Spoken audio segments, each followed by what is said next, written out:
इनिंगथौदगी honourable द खु लैतान पुनेम जरम्बदगी नमस्ते द उन्थोरकपदा यावजरगनी मणिपुर की निंगथौ खुबमदी निंगथौदी लेबाकचा सिगी सिंगमी तमी इरैचा सिंगी सखंग सकता खुदमनी मतिक मयाई लैरबा इनिंगथौ कयाना कंगलै निंगथौ ओइदुना निंगतमना लेबा असिदा पलमली खुबमसिबु ngak selakli malemda saktakli kanadasu kok nolakhidraba kanadasu sangjkhidaba iningthौसिंग ipa ipu singi sada naudani khanjabada ngasigi mirolna pukningda sakthokjaba nungaijaba phawi haina awang singkhai apunba ireipak inat kanba lupki serol amana hairi serol asina makhatan hai sien tharakliba puwari gi luraba isel sibu kanglai ningthौna political party amada yauduna vote leptuna mp oirabasina इथै हनख्रबा हाइबसी लुप असिगी वखलने लुप सिना खंगनाबदा इनिंगथौदी पॉलिटिकल पार्टी सिंग अमदी मखोइगी पॉलिटिक्स की मथक्ता लैबने निंगथौदी पुनमकिनी लेबाक मियामगिनी पॉलिटिकल पार्टी अमखकी सना पथाप की मफमदा लैदुना मदुगी वांगमदा करिगुम अमत ngang wasakba tawruba yadaba हाइबसी लेबाकी Ningthou अमगदी सानबा नत्ति हाइबसीने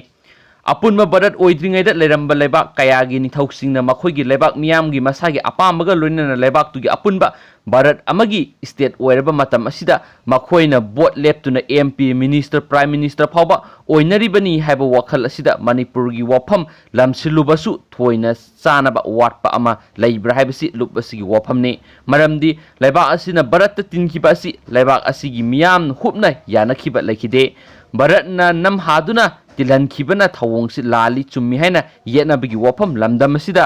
लैरी अदुगिसु मथक्ता पाथंग पुथंगदगी सनरकपा लेबाकी दमक्ता निंगथौना तौदबा यादबा मसिन मयाम अमसु लैरी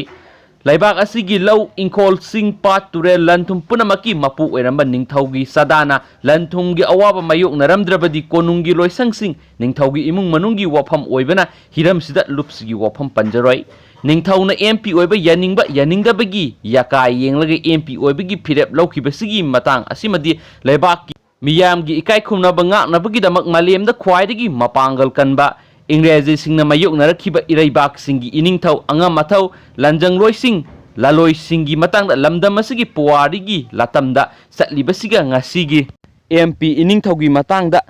सटलिबदुगा अनिगी मानबा मानदबदुदी तुंगी पुवारिदा लैजहौरसनु अदुगा ngasiगी ओइबा लमदमसिगी मियामना एमपी ओइख्रबा निंगथौबु निंगथौ ओइना सखंगलरोय हाइना फोंदोकजरबसु सौगत्सदुना इनिंगथौदगी ऑनरेबल द खु लैताना पुनेम जरमबदगी लेपना नमस्ते दा लुप असिसु ओंथोकलगनी हाइबा असि मतंगदी लेबाक मियामगी मफमदा